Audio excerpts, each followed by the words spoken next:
అందరికీ praise the lord. దేవుని నామానికి మహిమ కలుగును గాక. దేవునికి స్తోత్రాలు. కూడి వచ్చిన మీ అందరికీ కూడా నా హృదయపూర్వకమైన వందనాలు. మీ అందరిని ప్రేమతో ఆహ్వానిస్తూ ఉన్నాను. అందరూ బాగున్నారా? సో దేవుని దయలో, దేవుని కృపలో మనందరినీ ప్రభు ఈ స్థలానికి చేర్చినాడు. లైవ్లో ఉన్నవారు కూడా మాతో కలిసి కొద్ది నిమిషాలు మీరు ఈ లైవ్లో దేవుని మాటలు వినవాలని ప్రభు పేరిట మీ అందరికీ మనవి చేస్తూ ఉన్నాను. ఏదో ఒకసారి మనమందరం రెండు చేతులు పైకెత్తి ఒకసారి గట్టిగా స్తోత్రం చేద్దామా? హల్లెలూయా.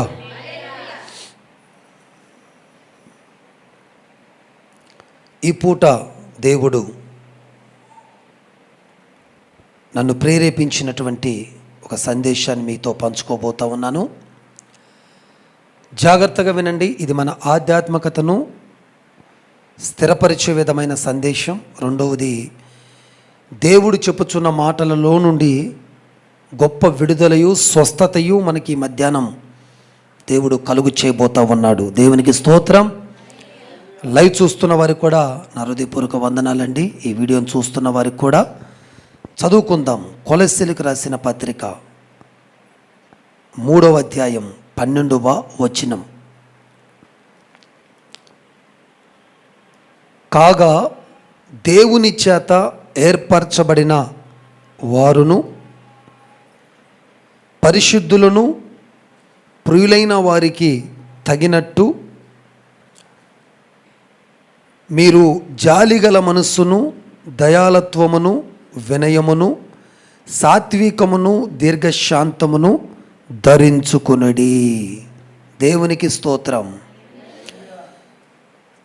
చదవబడిన లేఖన భాగములో నుండి పరిశుద్ధాత్మ దేవుడు మనందరితో మాట్లాడునుగాక.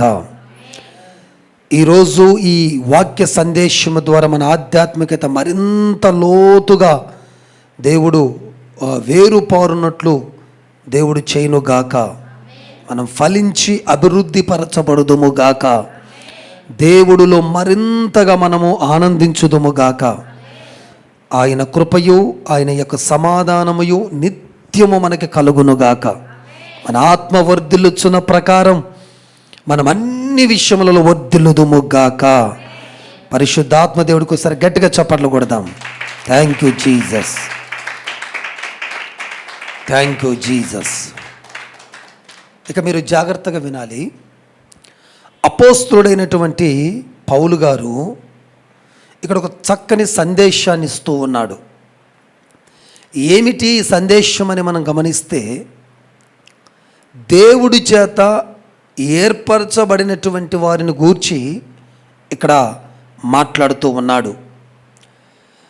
పిలువబడిన వారు ఉంటే, అయితే ఏర్పరచబడిన వారు కొందరు అని వాక్యం చెప్తూ ఉంది. పిలువబడిన వారి కంటే ఏర్పరచబడిన వారు దేవుడికి ముఖ్యులు. అనేకులు పిలువబడుతుంటారు, కానీ ఏర్పరచబడినటువంటి వారిలో, ఆ సమూహములో, ఆ సంఘములో మనం ఉండాలి అన్నది దేవుని యొక్క ఉద్దేశమై ఉన్నది. అపోస్తలుడైన పౌలు గారు ఏర్పరచబడినటువంటి వారిని ఏమండి ఇక్కడ మనకి ఎత్తి చూపుచు అక్కడ ఏం చెబుతున్నాడనంటే, పరిశుద్ధులకు తగినట్లు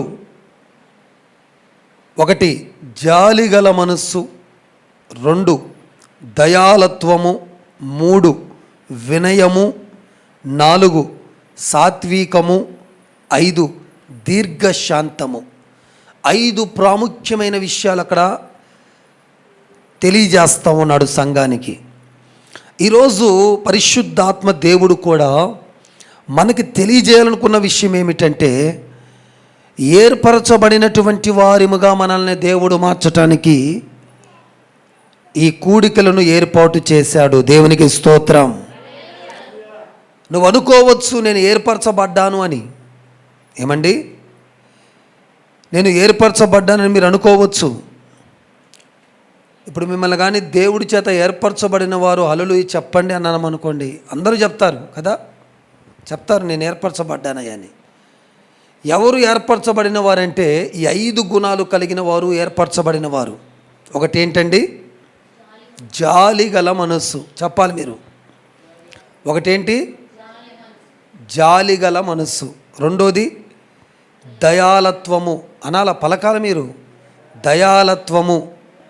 2 వినయం. 3 వినయము. 4 సాత్వికము. 5 దీర్ఘశాంతము. ఈ 5 నాలో ఉన్నాయి అన్నవారు ఒకసారి గట్టిగల్లు చెప్పచ్చు. దానికి స్తోత్రం. అంటే మనం ఇంకా ఏర్పరచబడలేదని అర్థం. దీన్ని బట్టి ఏమి తెలియజేస్తున్నాడు ఈ మొదటి దినానంటే, మనం ఏర్పరచబడలేదు. ఏర్పరచబడిన వారికి కలిగిన ప్రయోజనాలు, ఆశీర్వాదాలు ఎన్నో ఉన్నాయి పరిశుద్ధ గ్రంథమైన బైబిల్లో. అట్టి వారికి స్వస్థతలు, విడుదలలు, ఆశ్చర్యకార్యాలు, అద్భుత కార్యాలు, ఆ కుటుంబ వ్యవస్థలో ఎన్నో ఎన్నో ఎన్నో ఏమండి కార్యాలు దేవుడు చేస్తూ ఉంటాడు. అయితే ప్రియ దేవుని సంగమా, నువ్వు ఏర్పరచబడిన బిడ్డగా ఉండాలి అంటే ఈ 5 లక్షణాలు, ఈ 5 స్వభావములు నీకు ఉండాలని దేవుడు కోరుచూ ఉన్నాడు. దేవునికి స్తోత్రం. ఈ 5 గుణాలను గురించి చెప్పాలంటే దరిదాపు ఒక 2 గంటల పైన పడుతుంది. అయితే ఈ జాలిగల మనస్సు ఉండాలి, దయాలత్వము ఉండాలి, వినయము ఉండాలి, సాత్వికము ఉండాలి, దీర్ఘశాంతము ఉండాలి. ఇందులో నేను 4వ విషయం సాత్వికము అనే మాట మీద కొద్ది నిమిషాలు మీతో నేను మాట్లాడబోతున్నాను. సాత్వికము అనండి ఒకసారి. సాత్వికము అనే మాట మీద నేను మీకు కొద్ది నిమిషాలు మీతో మాట్లాడాలని ఆశపడుతూ ఉన్నాను. ఈ సాత్వికము అనే మాట మనం వినగానే నాకు ఒక మాట గుర్తొస్తుంది. యేసయ్య గుర్తొస్తాడు. మత్తయి సువార్త 11వ అధ్యాయం 29వ వచనంలో ఏముంటుందంటే, యేసయ్య స్వయంగా చెప్పిన మాట, నేను సాత్వికుడును గనుక మీరు నా సిలువను మీరు ఎత్తుకొని నా యొద్ద మీరు నేర్చుకోవాలి అని ఉంటుంది. నేను స్తోత్రం.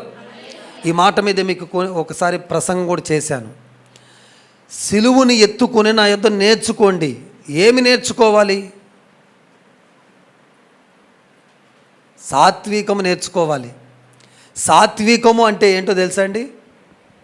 తెలుసా మీకు? సాత్వికం అంటే కోప ఆవేశాలను కంట్రోల్ చేసుకున్న వారిని సాత్వికులు అంటారు. నేను స్తోత్రం చెప్పండి.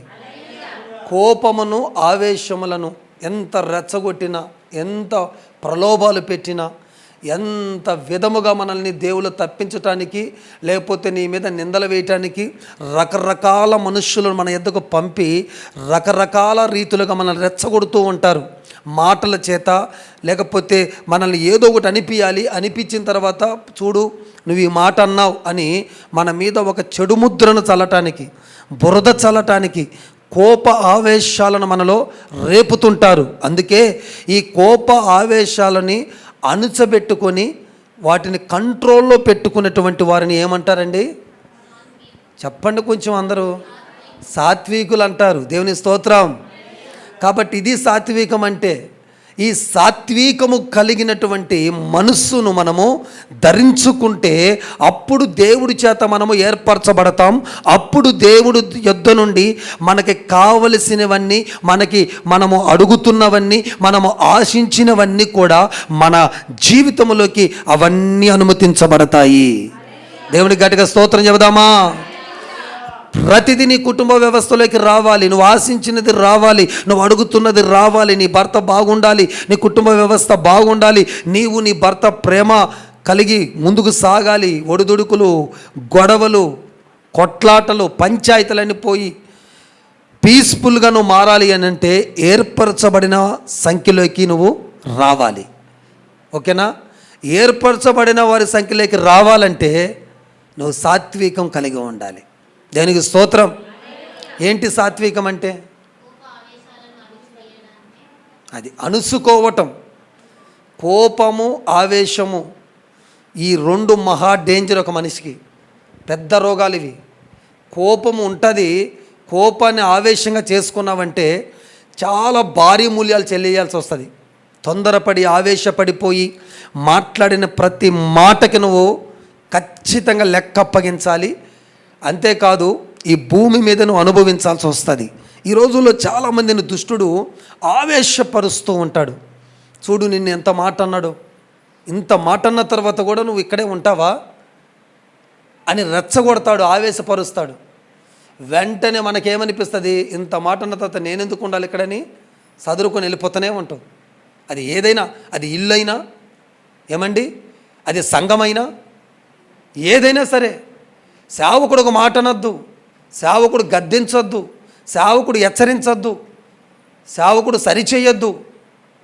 ఇవి చేసిన వెంటనే ఏం జరుగుతుంది, ఇక ఇంత మాట అన్న తర్వాత నేను ఎందుకు ఇక్కడ ఉండాలని చెప్పేసి వెళ్ళిపోతే నువ్వు ఏర్పరచబడిన గుంపులో నుంచి బయటికి వెళ్ళిపోతున్నావు. అంటే దాని అర్థం ఏంటంటే ఏర్పరచబడిన వారికి వచ్చే సకల ఆశీర్వాదాలు నాకు వద్దు అని చెప్పి నువ్వు వెళ్ళిపోతున్నావు బయటికి.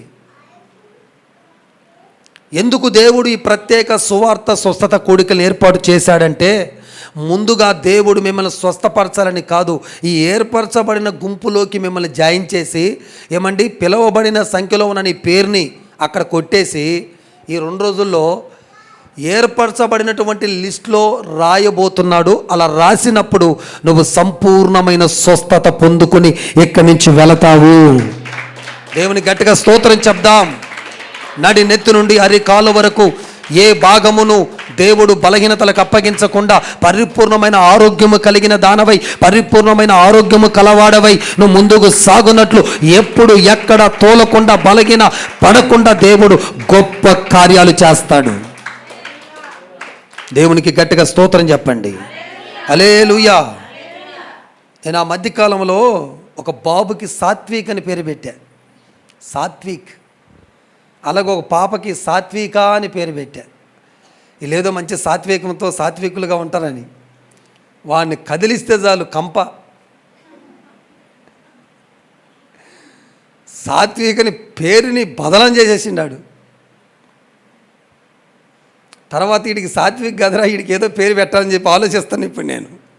దానికి స్తోత్రం. పేరుకు తగ్గట్టు ఉండదు బ్రతుకులు. పేర్లు మంచి పేర్లు కావాలి మనకి. ఒక ఆమె అంటది, ఈ పేరు కాదు కానీ నేను బాప్టిజం తీసుకుంటే నాకు ఎలాంటి పేరు పెట్టాలంటే ఎస్తేర్ అని పెట్టాలంటది. పెడతా.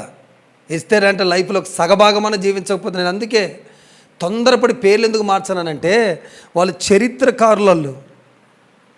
నీ చెడు ప్రవర్తన వల్ల నీ నీ నీ బుద్ధి మారకపోవటం వల్ల ఎస్తేర్ అని పిలవాలి నిన్ను.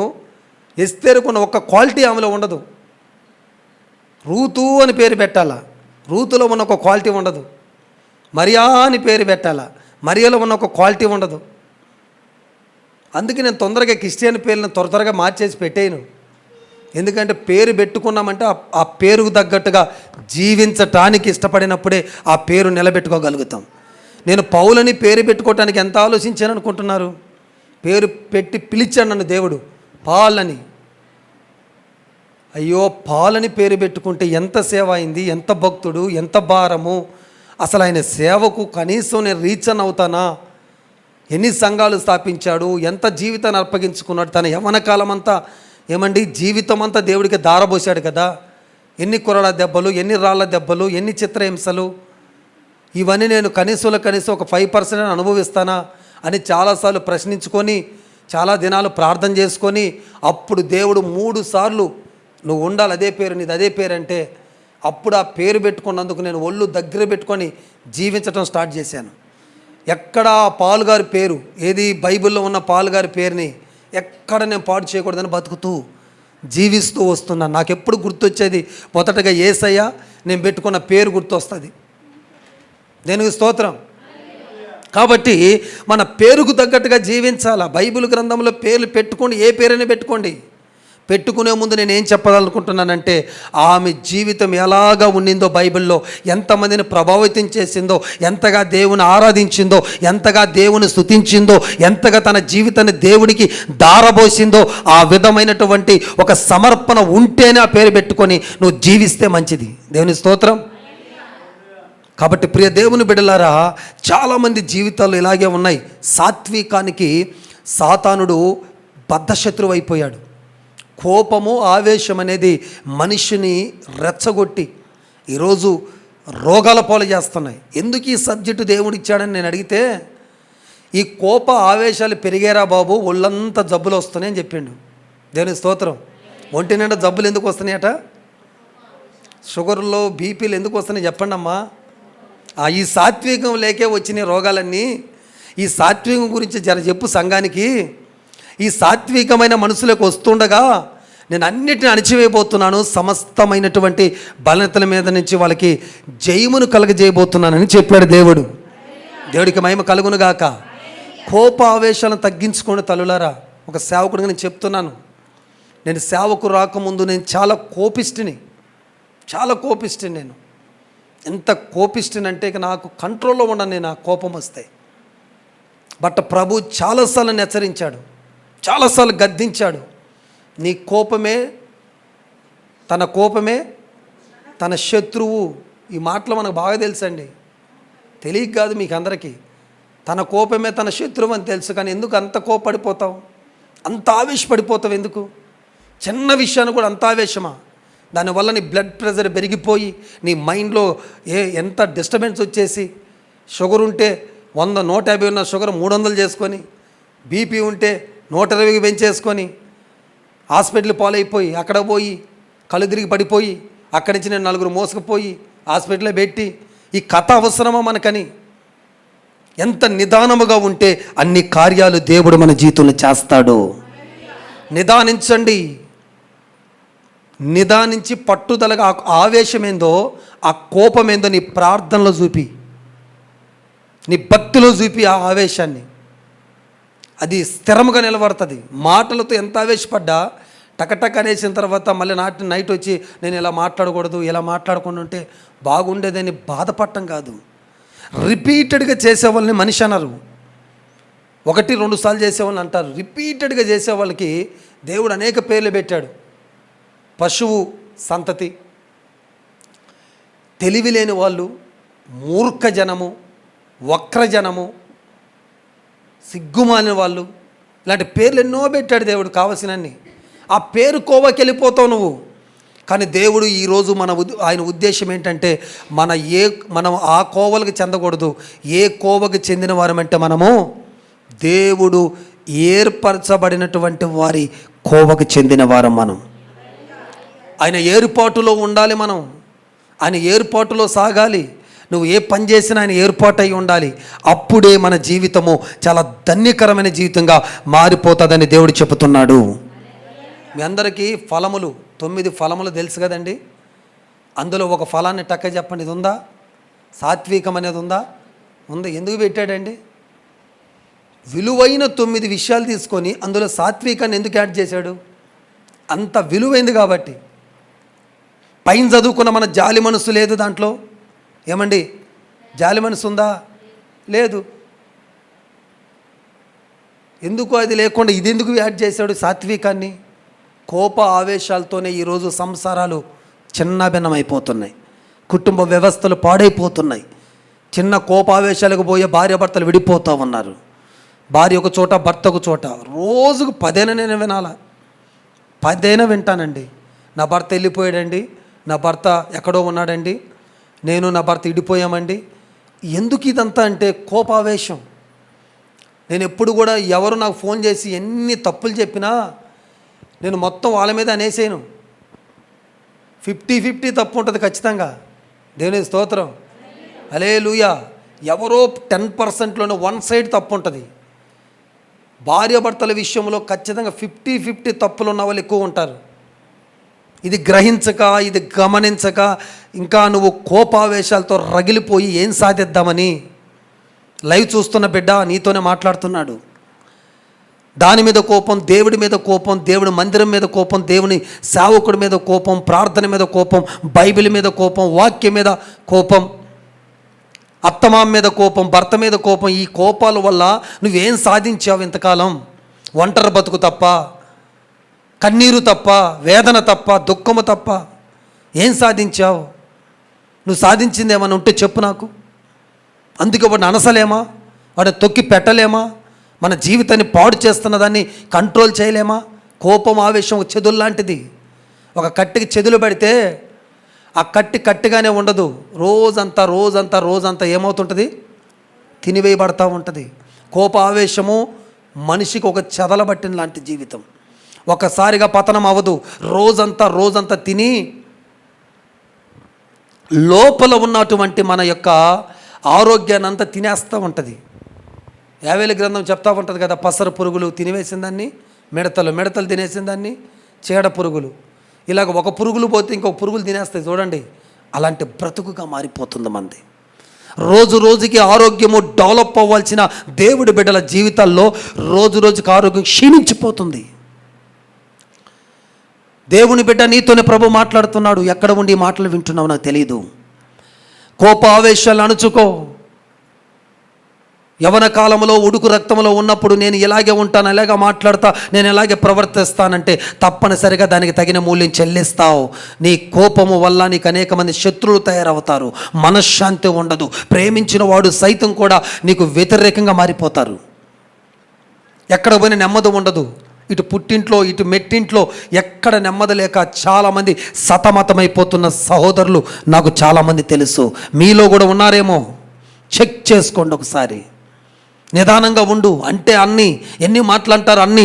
నీ కోప ఆవేశాన్ని ప్రార్థనలో చూపి, మోకాళ్ళ మీద చూపి, నేను ఎలాగైనా సాధించాలా, ఎవరు నోటుకుండా అన్నారో వాళ్ళ దగ్గర నేను జయం పొందాలా, ఎవరు నోటుకుండా నన్ను అపహసించారో, ఎవరైతే అవమానించారో, ఎవరైతే నన్ను అనేక నిందలు మోపి నన్ను ఒంటరిదాన్ని చేశారో వాళ్ళందరూ నా దగ్గరికి తెచ్చుకునే విధంగా నా దేవుని నమ్ముకొని నేను అలాగ నిలబడాలన్న ఆవేశం తెచ్చుకొని మనం బ్రతికితే సంపూర్ణమైన ఆరోగ్యాన్ని పొందుతాం. మనం దేవుని గట్టిగా స్తోత్రం చెబుతాం. హల్లెలూయా. సాత్వికము ద్వారా ఎన్ని ఆశీర్వాదాలు ఉన్నాయండి బైబిల్లో. ఒక 4 విషయాలు చెప్పబోతున్నాను మీకు ఈరోజు. సాత్వికము, మళ్ళీ చెప్పండి, ఏంటి సాత్వికం అంటే?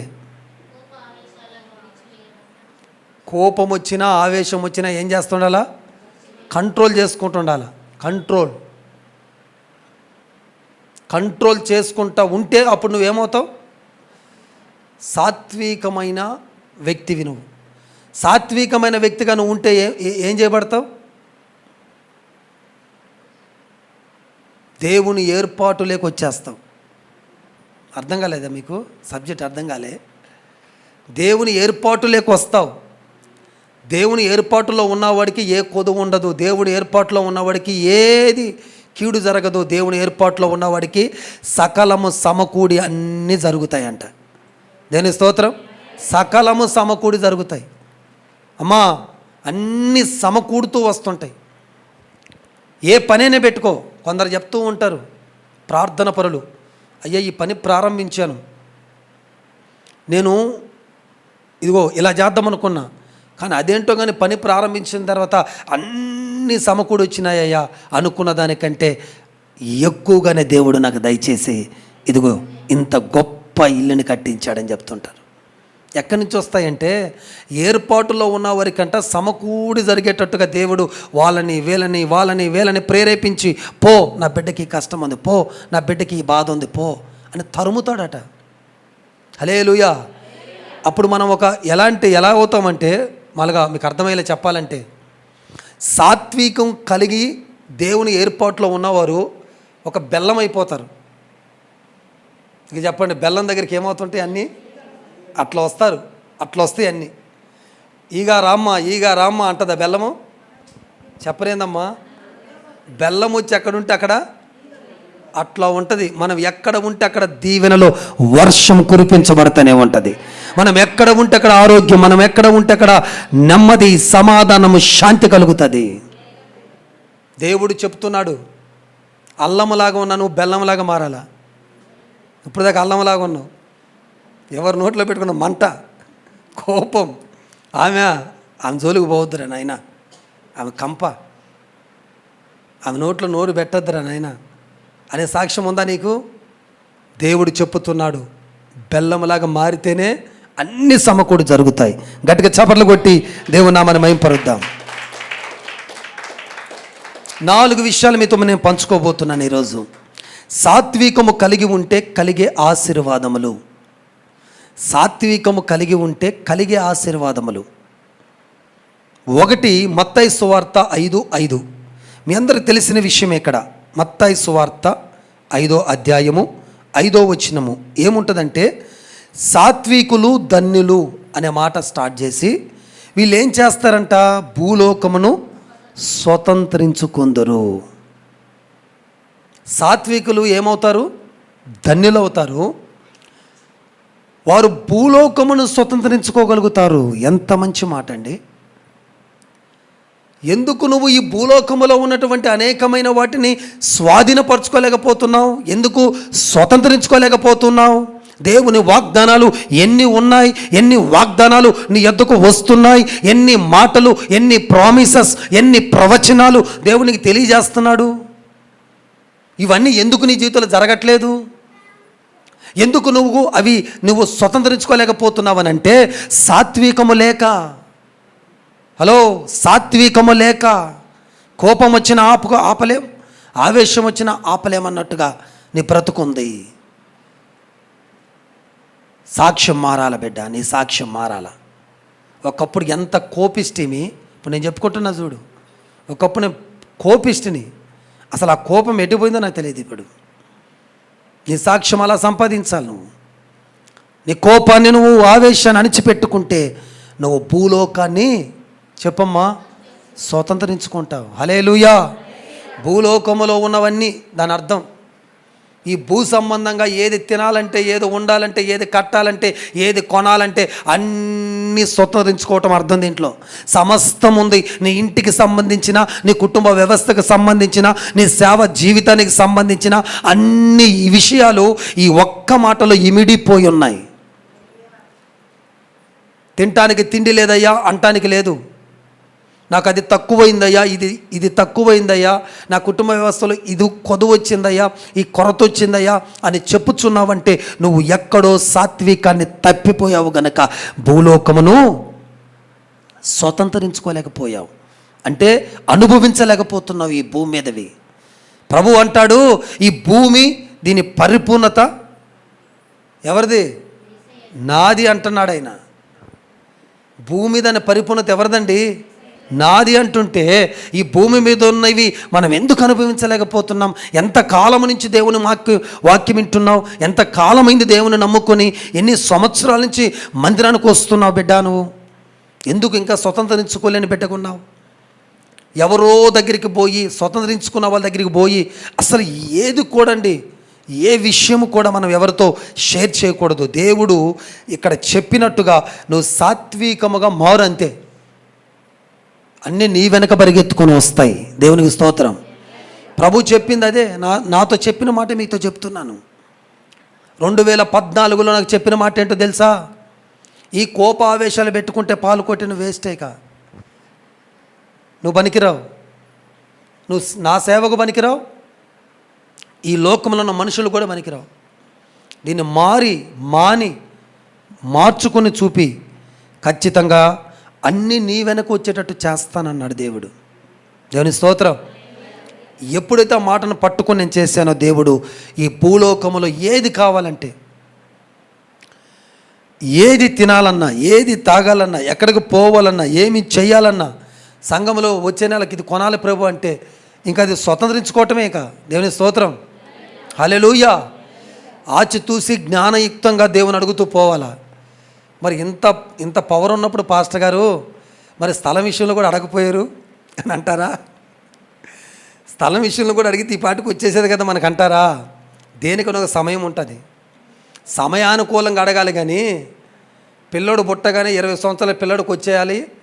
ఆ పిల్లోడికి ఇప్పుడు పుట్టిన 2 నెలలకే నా పిల్లోడు జాబుకు పోయి ఒక 20,000 తేవాలని అంటే ఎట్లా కుదురుద్దా చెప్పు? ఆ సమయం రావాలా.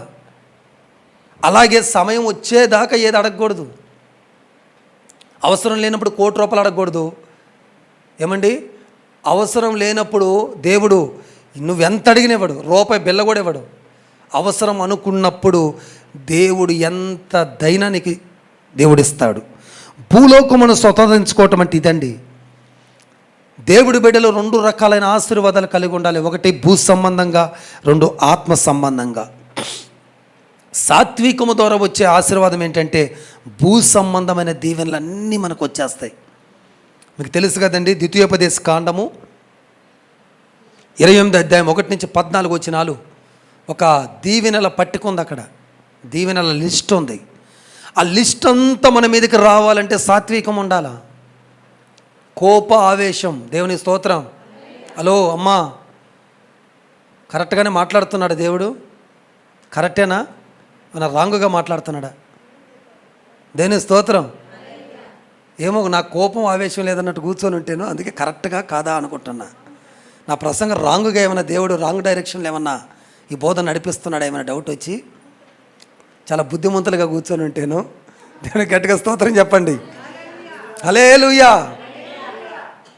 కోపము ఆవేశములు మన జీవితాన్ని భూ సంబంధమైన ఆశీర్వాదాలను స్వతంత్రించుకోనీయకుండా చెప్పండి అమ్మా చేస్తాయి. భూ సంబంధంగా నేను గొప్పగా ఆస్వాదించబడాలి అన్నవారు ఒకసారి గట్టిగా చెప్పండి. గట్టిగా అన్నాను కదా. హల్లెలూయా. సాత్వికంగా ఉండు, అంతే. 100% నువ్వు దీవించబడతాం. సెకండ్ వన్, రెండో విషయానికి వద్దాం. జపన్య పుస్తకం 2వ అధ్యాయం 3వ వచనం. సాత్వికులు ఉగ్రత దినము నందు దాచబడతారు. ఇది ఉగ్రత దినము నందు ఏం చేయబడతారు చెప్పండమ్మా. ఆమేన్. ఉగ్రత దినం, రాబోయే కాలము ఏ కాలం అని బైబిల్ చెప్తుందంటే ఉగ్రత కాలం అని ఒక చోట ఉంటుంది, ఒక చోట శోధన కాలం అని ఉంటుంది. ఉగ్రత దినాలు వచ్చినప్పుడు అంట దేవుడు ఈ సాత్వికం కలిగిన వాళ్ళందరినీ ఏం చేస్తాడు, ఈ ఉగ్రతల్లో పడకుండా, ఆ ఉగ్రతల్లో పాలు పంపులు అవ్వకుండా, ఉగ్రత పాలు కాకుండా, లోకస్తుల వలె వారి జీవితంలో జరగాల్సిన నష్టాలు కీడులు జరగకుండా వారిని ఆయన సన్నిధిలో, ఆయన యొక్క సముఖములో ఆయన రక్తము చేత సీల్ చేసి మనల్ని ఒక చోట భద్రంగా దాచిపెడతాడు. హల్లెలూయా. దాచబడకపోతే ఉగ్రత పాలైపోతున్న సంఖ్యలో మనం కూడా ఉంటాం. చాలామందిని దేవుడు దాచిపెడతానే ఉన్నాడు ఇప్పటి వరకు, అందుకే బతికి బట్టగడుతున్నాం. మనం దాచిపెట్టకపోతే మనం ఎప్పుడో ఈ లోకాన్ని విడిచి వెళ్ళిపోవాల్సి వచ్చేదండి. ఈ మాటలు వింటున్న దేవుని బిడ్డ, నీ ఆయుష్ను బట్టి, నీ బలాన్ని బట్టి, నీ యొక్క ధనబలాన్ని బట్టి, నీ ఉద్యోగాన్ని బట్టి, నీ జ్ఞానాన్ని బట్టి, నీ చదువును బట్టి కదా నువ్వు బతికుంది. దేవుడు నిన్ను దాచిపెడుతున్నాడు కాబట్టి నువ్వు బ్రతికి ఉన్నావు. ఈ సంగతి తెలుసుకుని ప్రభువు యొద్దకు రా ఈరోజే. ఇంకా నువ్వు మూర్ఖంగా కోపావేశాలతో పోతూ ఉంటే మానుకో. చిన్నదానికి కోపమే, పెద్దదానికి కోపమే, ప్రతిదానికి కోపంతో నువ్వు సాధించలేవేమిటి? ఈ భూమి మీద నువ్వు ఏదైనా సాధించాలని ఒక తలంపుని కలిగి ఉంటే ఈ కోపావేశాలను అణుచుకో. ఆటోమేటిక్గా దేవుడు భయంకరమైన కాలాల్లో, ఉగ్రత కాలాల్లో, శ్రమల కాలములో సాతానుడు వేసే ఏమంటే అగ్ని వంటి బాణములు నీకు తగలకుండా ఆయన నిన్ను దాచిపెడతాడు. దాచబడాలి మనం. యెషయా గ్రంథం 26:21 ఉంటుంది, ఉగ్రత తీరిపోయే వరకు కొంచెం సేపు మీరు దాగి ఉండండి. ఉగ్రత తీరిపోయే వరకు ఏం చేయాలంటే మనం అందరము దాగి ఉండాలి, ప్రార్థనలో దాగి ఉండాలి, వాక్యం చదువుట్లో దాగి ఉండాలి. ఈరోజు ఈ కూడికి రావటం వల్ల దేవుడు చేస్తున్న కార్యం ఏంటంటే నిన్ను దాచిపెట్టడానికి దేవుడు నిన్ను తీసుకొచ్చాడు. ఆమేన్. దేవుని స్తోత్రం. ఎవరికి తెలుసండి రేపేం జరగబోతుందో నీ జీవితంలో? తెలుసా నీకేమన్నా? రేపు ఏ కీడు జరగబోతుందో నీకు తెలుసా? రోడ్డు మీద పోతూ ఉంటూ సడన్గా ఏం జరుగుతుందో తెలియదు. ఏమండి, ఫోన్ మాట్లాడుతూ ఉంటేనే మనం బైక్లో ప్రయాణం చేయని అవసరం లేదు, ఏం చేయని అవసరం లేదు. సోదరి సలోము వస్తుంది కదా, వాళ్ళ కుమారుడు ఏం లేదు, ఏ కారులో పోవట్లేదు, ఏం పోవట్లేదు, రోడ్డు మీద ఫోన్ మాట్లాడుతూ ఉన్నాడు. వెనక నుంచి ఒక పెద్ద లారీ గుద్దితే వచ్చి 2 చోట్ల కాలు ఇరిగిపోయింది. యవ్వన కాల బిడ్డ ఈరోజు మంచం మీద ఉన్నాడు, ఫోన్ మాట్లాడుతున్నాడు. బాప్టిజం పొంది యాదగిరి గుట్ట ప్రయాణానికి వెళ్ళాడు, గుట్ట దర్శనానికి వెళ్ళాడు, బాప్టిజం పొంది చేసుకొని వస్తూ ఉంటే రోడ్డు మీద ఇక మంచిగా నవ్వుకుంటా జాలీగా ఫోన్ ఈ పక్క మాట్లాడుతూ ఉన్నాడు. ఇట్ట చెవులే పెట్టి ఇటు నుంచి వచ్చేసింది ఒక లారీ రోడ్డు పక్కన. నేను ఎందుకు చెప్తున్నానంటే ఇది అతన్ని ఏదో ఇచ్చేద్దామని కాదు, మనల్ని హెచ్చరించడానికి దేవుడు. ఉగ్రత ఏ రూపంలో వస్తుందో తెలియదు, ఎటు నుంచి వస్తుందో తెలియదు, ఎప్పుడు వస్తుందో తెలియదు. కాబట్టి మనము ఈరోజే ఒక సాత్వికమైన మనసును ధరించుకుందాం. అప్పుడే మన ఉగ్రత దినమునందు మనము దాచిపెట్టబడతాము. దేవునికి స్తోత్రం. హల్లెలూయా. సామెతల గ్రంథం 11:4 ఉంటుంది, ఉగ్రత దినమందు ఆస్తి అక్కరకు రాదు, నీ డబ్బు అక్కరకు రాదు, నీ చదువు అక్కరకు రాదు, నీ ప్లాట్ అక్కరకు రాదు, నీ స్థలం అక్కరకు రాదు, నీ పొలం అక్కరకు రాదు, నీ బంగారము మనుషులు అక్కడికి రారు. ఉగ్రత దినం వచ్చింది మొన్న కరోనా టైంలో. ఏం అక్కడికి వచ్చిందండి? అప్పుడు మనందరం దాచిపెట్టాడు. ఎందుకంటే సాత్వికంగా బతుకుతామని, సాత్వికంగా బతుకుతామని. ఏడ బతుకుతున్నాం సాత్వికంగా? బతికేంలే ఇంకా చాలని చెప్పేసి ఎట్టుందనంటే, అమ్మయ్య కరోనా చూడు నన్ను ముట్టలేదు, నన్ను తాకలేదు. ఒక్కొక్కరు అసలు చూసారా కరోనా నన్ను ఏమైనా చేసింది అంటారు.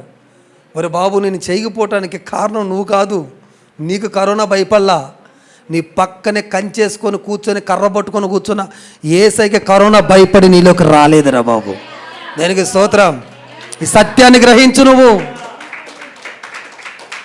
నీ పక్కన ఆయన ఉన్నాడు కాబట్టి కరోనా నీ దగ్గరికి రాలా. ఉగ్రత దినము ఖచ్చితంగా ఏది అక్కడికి రాదు బిడ్డ. దేవుడు ఈ సాత్వికం అక్కడికి వస్తుంది. డబ్బు అక్కడికి రాదు. ₹1,00,00,000 ఉంది. ఈ ఉగ్రత నుంచి నేను ఎలాగైనా కాపాడనని ఒక ఆయన పెడితేనంట, 1 కోటి కాదయ్యా 10 కోట్లే నువ్వు బతకమని చెప్పాడట. 100 కోట్ల ఆస్తిపరుడు వెళ్ళిపోయాడు కరోనాలో. ఇలా ఎంతోమంది కోటీశ్వరులను చూడలేదు. ఏమండి, అతడి బ్యాక్గ్రౌండ్ చూడలేదు. కరోనా ఒక్కటే చూసింది, యేసయ్య ఎవరి పక్షాన ఉన్నాడో చూసి కరోనా నడుచుకుంది. యేసయ్య ఎవరితో ఉన్నాడో చూస్తుంది. అది వచ్చి వీడికి డబ్బు ఎంత ఉంది, బిల్డింగ్ ఎంత ఉంది, వీడు ఎలాంటి డ్రెస్ వేస్తున్నాడు, వీళ్ళ ఇంట్లో ఎంత ఆస్తి ఉంది, ఎంత బంగారం వేస్తున్నాడు చేతికని చూడలా. ఈమె పక్కన యేసయ్య ఉన్నాడు, ఈమె నేను ముట్టకూడదు అనుకొని కరోనాని ఇల్లు దాటి వెళ్ళిపోయిందండి. దేవుడికి మహిమ కలుగునగాక. ఉగ్రత కాలం అంతకు మించి ఉగ్రత రాబోతుంది. సాత్వికము ధరించుకోండి. దేవుని స్తోత్రం చెప్పండి. 3వ విషయం, సామెతల గ్రంథం 15:4 ఉంటుంది, సాత్వికులు నిత్య జీవం పొందుతారు. జీవవృక్ష ఫలం అని ఉంటుంది అక్కడ. నిత్య జీవం పొందుతారండి సాత్వికులు. నిత్య జీవానికి వారసులు అవుతారు. ఎవరికి నిత్య జీవము అంటే, కోప ఆవేశాలను అనుసుకొని దేవుడి చిత్తాన్ని నెరవేరుస్తూ ప్రతి చిన్నదానికి ఎవరో అంటారండి, ఎన్ని రెచ్చగొట్టే మాటలు అంటారు. ఒక్కటి రిప్లై ఇయ్యం మేము. మెసేజ్లకి, షార్ట్స్కి, ప్రతి దానికి పెడతారు. అందరూ అంటారు, ఏం పాస్టర్ గారు మీరు అసలు రిప్లై ఎవరు, ఒకటి పెట్టచ్చు కదంటే, ఒకటి పెడతాం, ఓకే, ఆడు ఇంకోటి పెడతాడు, మళ్ళీ నేను పెడతాలా, ఆడు ఇంకోటి పెడతాడు, నేను పెట్టాలా. ఈ ఫోన్ కాడ ఎంతసేపు కూర్చోవాలి నేను? చెప్పండి అమ్మా. ఈ మెసేజ్లు పెట్టడానికే కూర్చోవాలా? అసలు నన్ను కదిలియటం ఎందుకు? తిట్టేవాడిని తిట్టని, నింద చేసేవాడిని నిందయిని, ఏం చేసేవాడిని చేయనియండి. ఒక రోజు వస్తుంది, ఒక టైం వస్తుంది. నీ గురించి నా గురించి దేవుడు రాసిపెట్టిన ఒక టైం ఉంటుంది. ఆ టైం కోసం ఎదురు చూడండి. ఆ టైమును ఏ దెయ్యపు శక్తులు ఆపలేవు. ఆ టైం వచ్చిందా, నిన్ను తిట్టినవాడు, నిన్ను చూసి నవ్వినవాడు మొత్తము నీ యొద్దకు రావాల్సిందే. హల్లెలూయా. నిన్ను పాయింట్అవుట్ చేసిన వారు, నిన్ను చూసి నవ్విన వారు అందరూ వస్తారు నీ దగ్గరికి. ఆ టైం కోసం ఎదురు చూడు. ప్రతి దానికి ఒక సమయం కలదు. ప్రసంగి ఏం రాశాడండి? ప్రతిదానికి సమయము కలదు. నీ ఆశీర్వాదానికి, నిన్ను దేవుడు లేవనెత్తడానికి ఒక సమయం ఉంది. ఆ సమయం రాబోతుంది. అది త్వరలోనే రాబోతుంది. ఆ సమయమే నీ దృష్టిలో ఉండాలి తప్ప ఇంకా వేరే వాటి మీద ఫోకస్ పెట్టద్దు. మనం టైం వేస్ట్ పనులు ఇవన్నీ. ఒక్కటి రిప్లై ఇయ్యం మేము, వింటామా? ఒక్కటే చేస్తాం. ఇంకొకరు అడ్వాంటేజ్ తీసుకొని మరల ఇంకొక మెసేజ్ పెట్టకుండా దాన్ని డిలీట్ చేసి అలా పెట్టేస్తాం అంతే. ఒక్కరికి రిప్లై ఇవ్వం మేము. చాలామంది అడుగుతారు మనల్ని ప్రేమించేవాళ్ళు, అక్కడక్కడ లైవ్ చూసేవాళ్ళు, ఇంత యథార్థంగా, నీతిగా, నిజాయితీగా, ₹1 డబ్బులు అడగకుండా, లైవ్లో ఒక ఫోన్పే నెంబర్ పెట్టకుండా, ఇంతవరకు మీరు తెలిస్తే మన పరిచర్యలో ఇన్ని ఫాలోవర్స్ ఉన్నా ఎప్పుడు కూడా మీరు కానుకేయండి, ఒక ఏదైనా మీరు పంపండి, ఫోన్పే ఇక్కడ ఉంది దానికి స్కాన్ చేసి పంపండి అని ఇంతవరకు సేవ చేయలే. అలాంటిది అనౌన్స్మెంట్ చేయలే. ఇంత నీతిగా చేస్తుంటే మీకు ఎన్ని కామెంట్స్ వస్తాయి పాస్టర్ గారు. ఒకసారి వాళ్ళని రిప్లై ఇవ్వచ్చు కదా, చేయొచ్చు కదా, వాళ్ళకి ఫోన్ చేసేయచ్చు కదా, మీరు చెప్పండి లేకపోతే మేం చేస్తామని ఎంతోమంది అంటుంటారు. వద్దు, ఇది ఆవేశన పోయే టైం కాదు.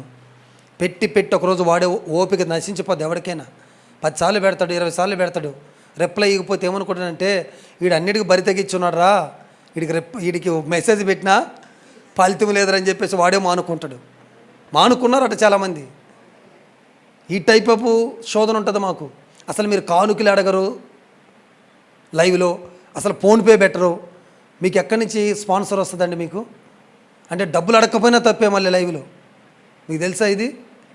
డబ్బులు అడిగితేనేమో అది చూడు, లైవ్ ఒకటి పెట్టుకొని కూర్చొని చూడు ఎట్లా వసూలు చేస్తున్నాడో చూడు అంటారు. అడగకపోతే మాకు వచ్చే శోధన అంటే తెలుసా? అసలు మీరు రూపాయి అడగకుండా ఎట్లా సేవ చేస్తున్నారు, ఏ ఫారిన్ ఫండ్ వస్తుంది అనేవాళ్ళు ఎంతోమంది ఉన్నారు.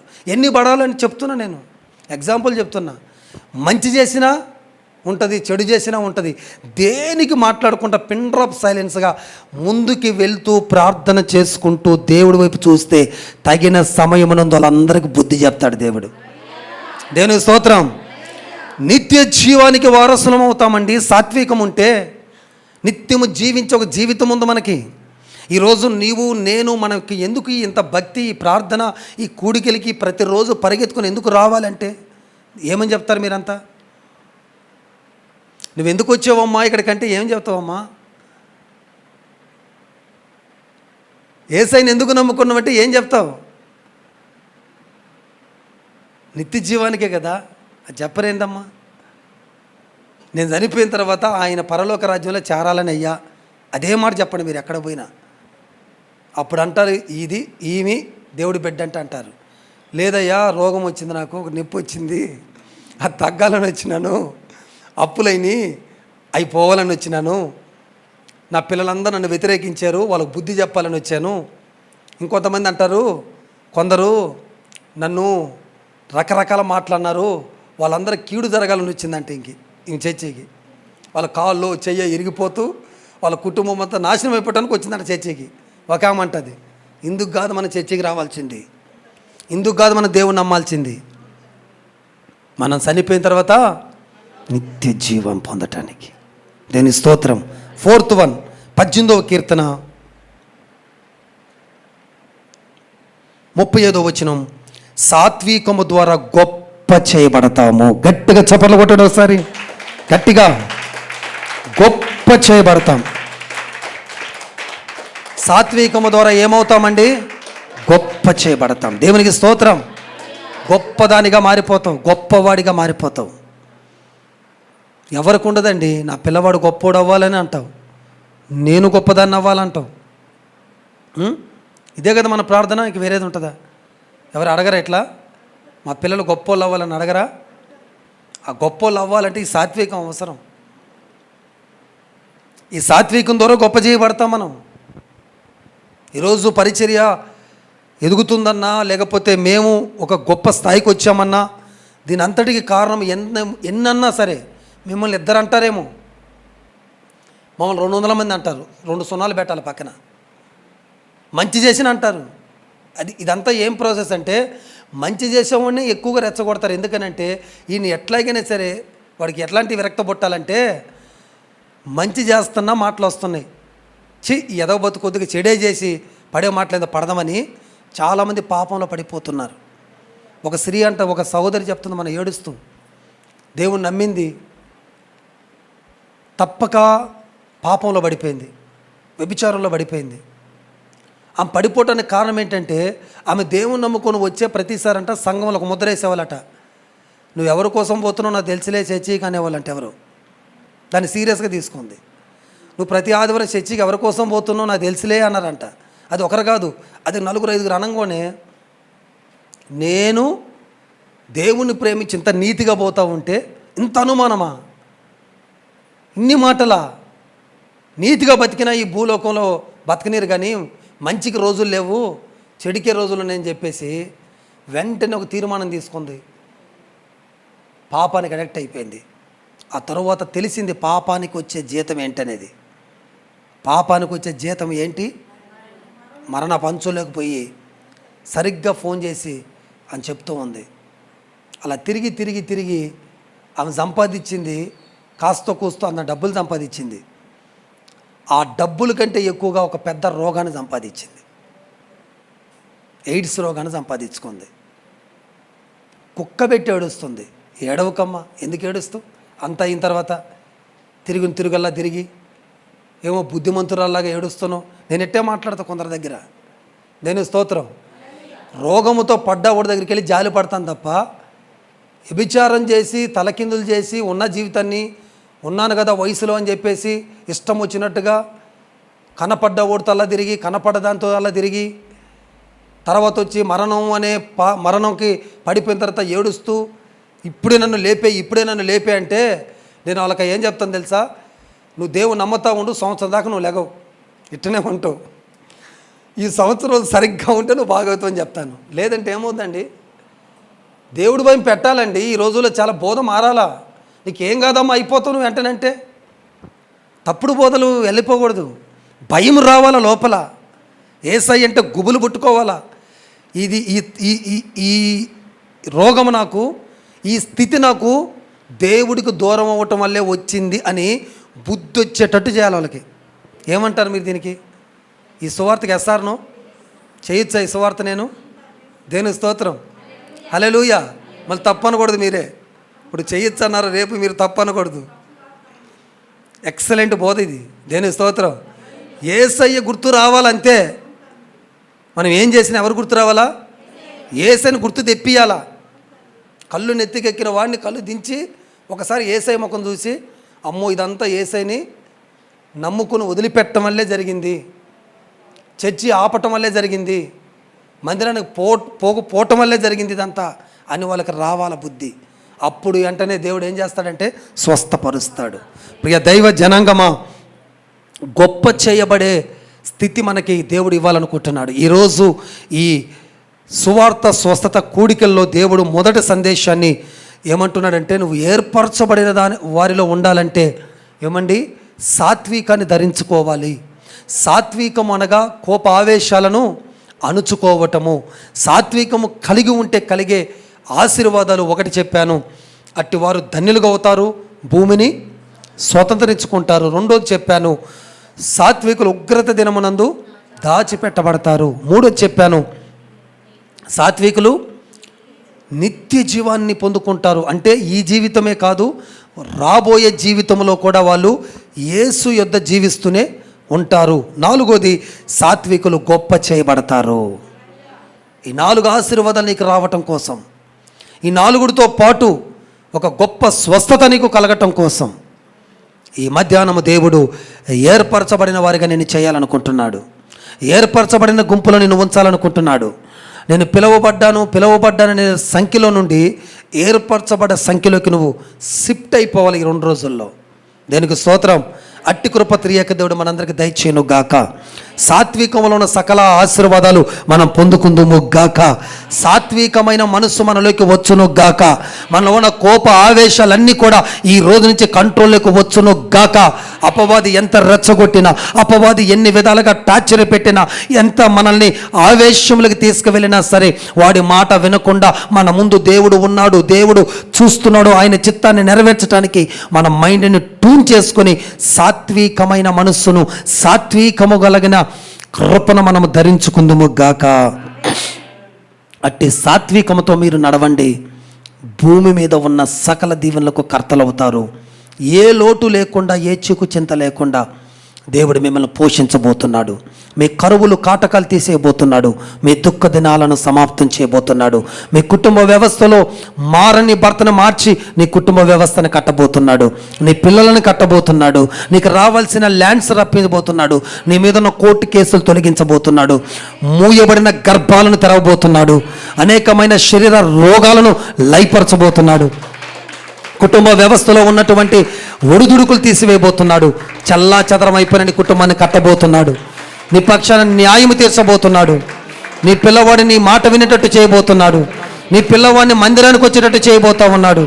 నీ కుటుంబంలో ఉన్నటువంటి అందరూ నేనును నా ఇంటి వారును యెహోవాని సేవించుదామన్నట్టుగా నీ కుటుంబం అంతా దేవుడు మందిరంలో గడిపేటట్టుగా దేవుడు చేయబోతున్నాడు. ఇట్టి కృప త్రియేక దేవుడు మనందరికీ దయచేయునుగాక. ఆమేన్. కళ్ళు మూసుకొని ప్రార్థన చేసుకుందాం. కళ్ళు మూసుకొని ప్రార్థన చేసుకుందాం అందరం. మహాపరిశుద్ధుడా, ప్రేమ నమ్మకము కలిగిన మా తండ్రి, నీ సన్నిధిని బట్టి వందనాలు, స్తోత్రం. నీ శక్తిని బట్టి స్తోత్రం. ఇంతవరకు ఏర్పరచబడిన వారు ఎలా ఉండాలి అనే 5 లక్షణాల్లో ఒకటి ప్రాముఖ్యంగా హైలైట్ చేసి సాత్వికం అనే మాట మీద ఇప్పుడు వరకు మీరు మాట్లాడిన ప్రతి మాటను బట్టి నీకు స్తుతులు, స్తోత్రాలనైనా. ఈరోజు ఈ స్థలాన్ని ముందు లైవ్ చూసిన ప్రతి ఒక్కరూ, ఈ వీడియో చూస్తున్న ప్రతి ఒక్కరిలోకి ఈ సాత్వికమైన మనస్సు ప్రతి ఒక్కరికి వచ్చినట్లు సహాయం చేసి సాత్వికములో ఉన్న సకల దీవెనలన్నీ కూడా బిడ్డలు పొందుకునే కృప దయచేయమని యేసుక్రీస్తు నామములో అడిగి వేడుకొనుచున్నాను మా తండ్రి. ఆమేన్. గట్టిగా చప్పట్లు కొట్టి దేవునామాన్ని మహిమపరుద్దాం.